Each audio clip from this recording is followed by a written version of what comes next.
Well, there's 100 things I could say, and yet there's not a lot to say. We got beat by a team that played better than we did.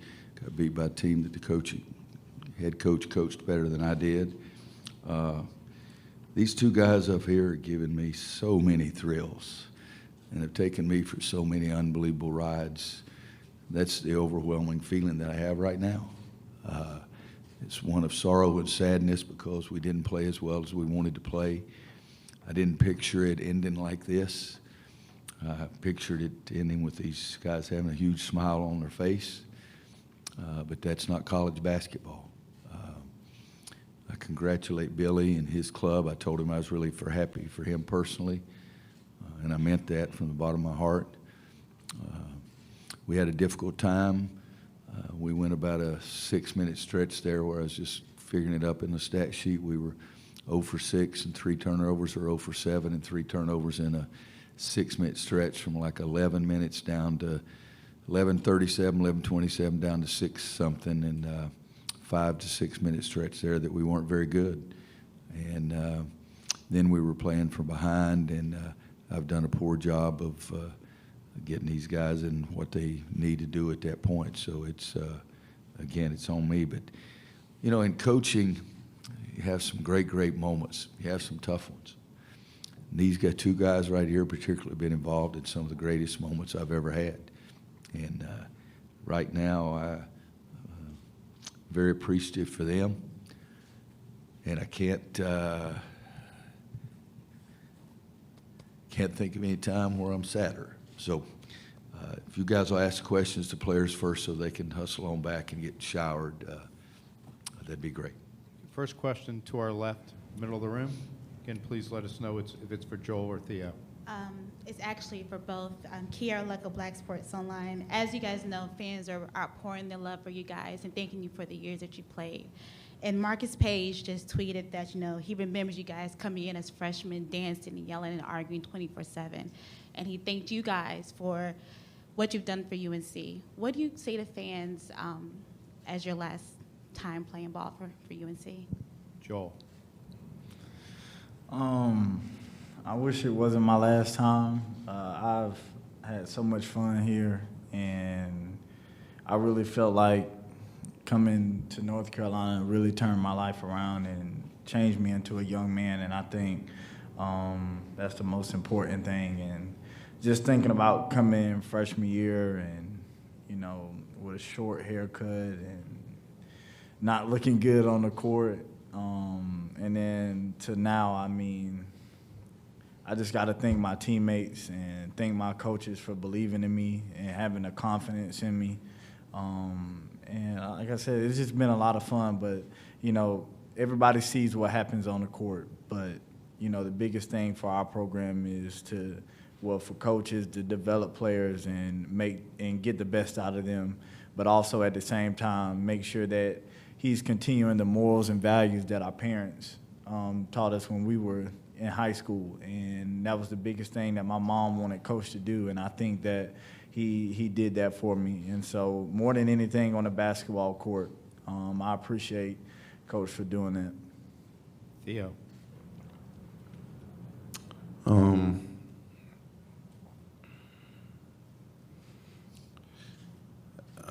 I don't really know what to say. Just, I didn't take any of this for granted. I came in every day with a smile on my face.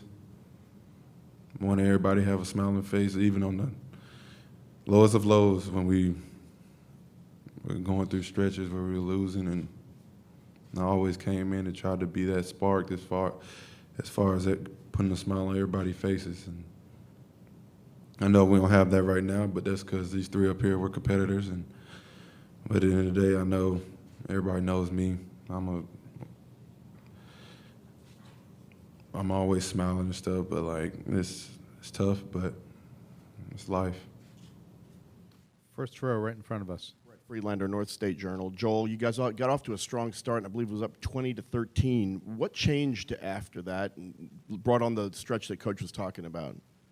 Yeah, at the start of the game, I think we were getting to the basket. We were being aggressive, and that's what we wanted to do. And then we just started settling for outside shots. And, you know, the three wasn't going in, but every time it's like we got the ball inside, we were getting something productive. And then on the offensive end or on the defensive end for us, their big guys got going, and it was just tough.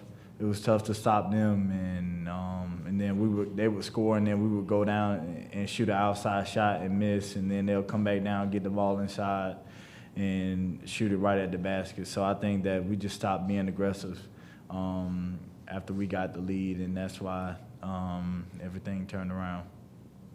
Second row to our right. Roy, I apologize if this is repetitive. I'm just back from the locker room. Question for the student athletes first. Oh, okay. Does it feel, guys, I was asking your teammates, they all said it feels less like the end of a season and more like the end of an era with you guys walking out. Does it feel that way for you as well? Theo. It's just tough because me and Joel, we're those type of guys that just try to bring joy to everybody. And we hope we did that. We tried. It wasn't like we was trying to. We was just being ourselves. I just want people to know that it's like, I hope nobody thinks this was an act. This is me. Like, I just want everybody to have a good time, enjoy the moment. And that's probably the main reason I'm not crying right now, is because I've enjoyed every single moment I had with Coach, Joel, and all my teammates in the past, teammates in the locker room right now. It's just, that's the hardest thing. I won't be able to go get on a plane with them all the 5 hours to LA to spend more time with them. Like, it's over. That's the toughest part. It's tough. To our right, standing. Right here. For Theo and Joel, just in the locker room talking to Andrew and Brandon Robinson, Kenny and some of the guys, and they were talking about what they learned from you guys, seeing you kind of grow, for some of them just 1 year, some 2 years, some 3 years, seeing you guys grow and develop to become what you were going into this weekend. Do you guys have an understanding of how much you've taught these other guys, how much you've passed on to them these last couple of years, from work ethic to competing and all that kind of stuff? Joel. For me personally, I've just tried to get them to understand that you got to put in the time and the work to be able to get what you want out of being at this program. And, you know, it's hard coming in as a freshman and trying to adjust to being on your own and trying to just being away from home and learning how to be an adult. And not everyone can do that. And, you know, it's just, you got to, freshman year, I kind of took it for granted a little bit, but once I started realizing that I had to put in the time and if it's what I love to do, I had to put in time for it. And that's when everything turned around for me. So hopefully, more than anything, I just hope I can leave for those guys that, you know, if they want to get the best out of what they want to do, you have to put in the time and the effort. And out of anything, that's what I want to leave here, and hopefully they can take that from me. Theo. Yeah, like I said before, Coach does like I said on senior night, he let me be me. And he learned how to turn it as far as when it's game time. I know time and place when I need to be serious, and time where I can play around a little bit just to keep everybody loose. I mean, it hasn't been that way since I've been here. As y'all say, we always loose. The team is always loose. And then probably now y'all be like, were they too loose? But we won a national championship last year. We're probably the loosest we ever been. And then, I mean, it's just have fun playing the game. I think that's the biggest thing. I'll try to teach the younger guys, just have fun playing the game and play for each other and this coaching staff. Okay, Joel. Theo, thank you. Congratulations on a great year and a great career. Thank you. Okay, questions for Coach? First one, middle of the room to our left. Hey, Coach, the attachment to players is beyond evident. Talk about how this program is bigger than basketball, because even after they graduate, it seems they always gravitate back towards, Kendall's back and Shot May's back. it's evident that this program is much bigger than what's on this court. Can you talk about the bond that you build with these guys? Well, I hope it is. That's my dream. That's my goal. The best time as a coach is when you see your players accomplish something that was really difficult, and to see the look on their faces. There's nothing better than that. Nobody's got any job anywhere, anytime that's better than the feeling I have at those moments. And I do try to coach the game of basketball, but I do try to tell them it's part of life too. I told them it's the most inadequate feeling I've ever felt, and I feel it all the time. Last game of the year, but I think I've felt it more today than any other time. I'm not ashamed to say that I love these kids. And if you only had any idea how much fun that they have been for me. And 3 of the last 4 years have been very difficult. And those kids were my salvation. They really were. Things were not pleasant. I didn't like what people were saying to me. Didn't like what they were saying about me. I didn't like getting a piece of mail that was addressed to Mr. Cheating Bastard. And so those kids on the court, were my salvation. And you have no idea how much fun that was. And I don't want to be too dramatic, but that was hard for a long time there. And those kids really made my day, every day. And I've been the luckiest man alive because I had kids that made me feel like what I said was halfway important. And, and when I was a younger coach, you guys know me, shoot, I can cry at the drop of a handkerchief. I dropped it just a minute ago trying to wipe something away. I had a writer one time say that, I guess we're going to watch Roy cry today, and I'm not ashamed of it. But I'll tell you one thing, I told that sucker to tell me that to my face, and he ran his ass out of the room quickly too, so that doesn't bother me in the least bit. But if you're coaching, you try to give them something that can stick with them forever. And that's always been really important to me. It's corny, but that's always been really important. Back to the room. Coach, Evan West from NBC Charlotte. Yeah. How often do you think of retirement?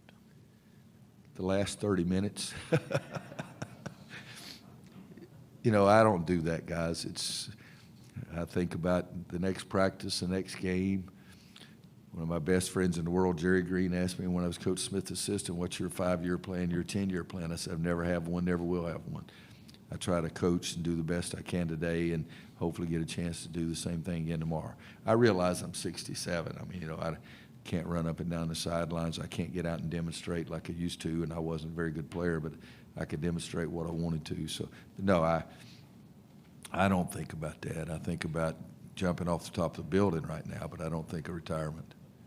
Standing to our right.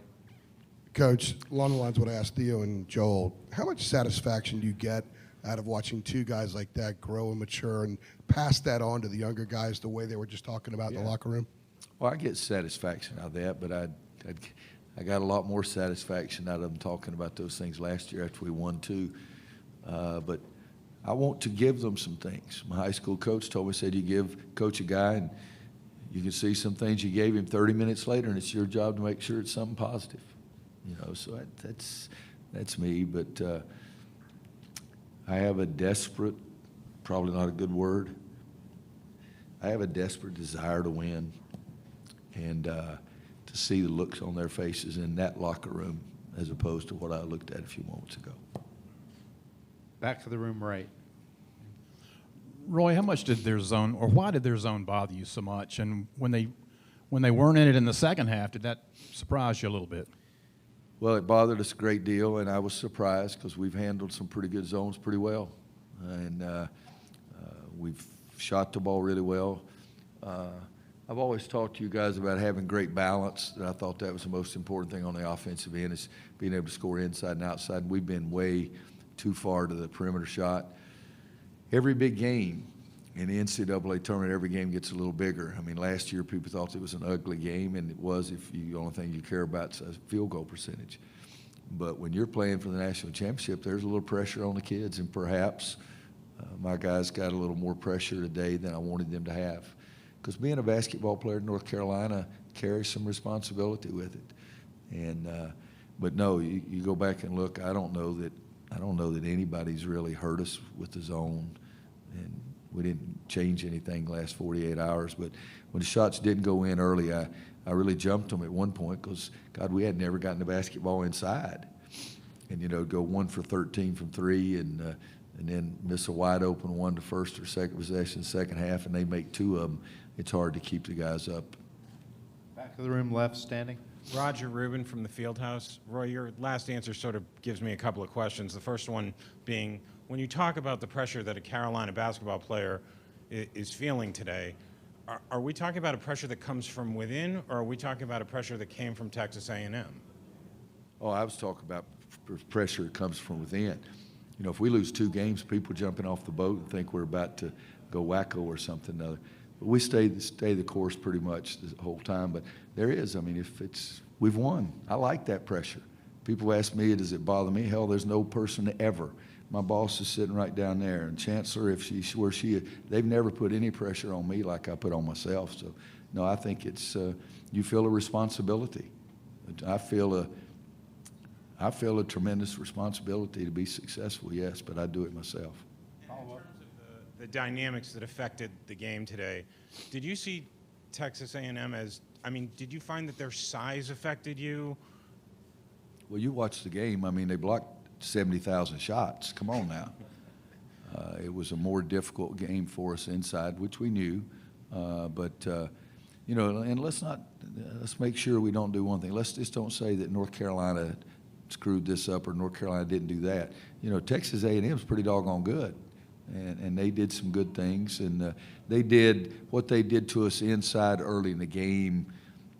Shocked us, even though we knew they were good, because it shocked us because we weren't making the outside shot. And now all of a sudden, I felt like I had kids looking at the score more tonight than I've ever had kids in my life. But let's make sure that we give Texas A&M credit too. Middle of the room in front of us.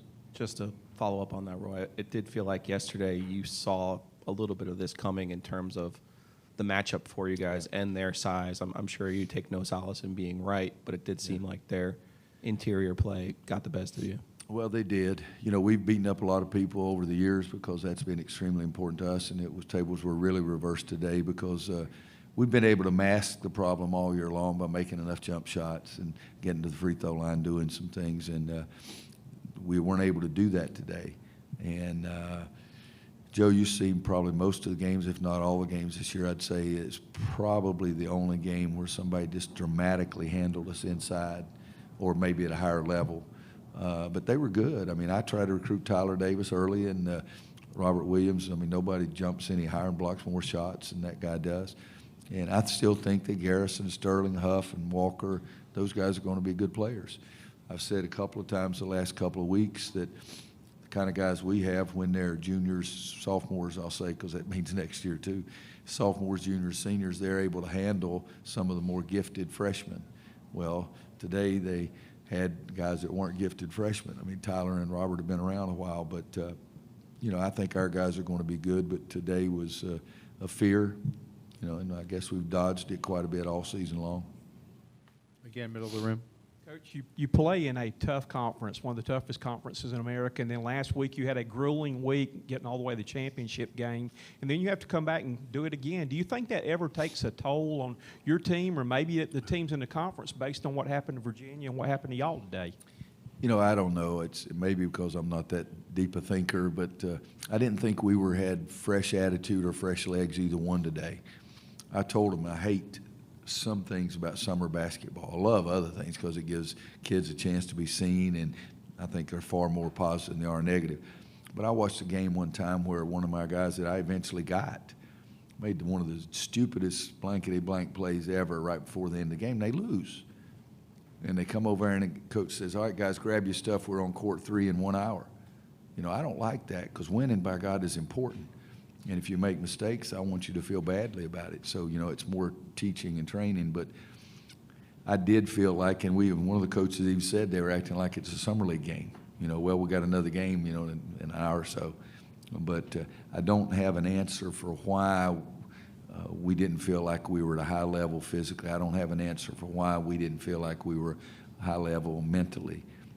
But I thought they had much more a workman-like attitude than we did, and really pretty early in the game. And I think that's my fault as a coach. Okay, Coach, thank you. Thank you, guys.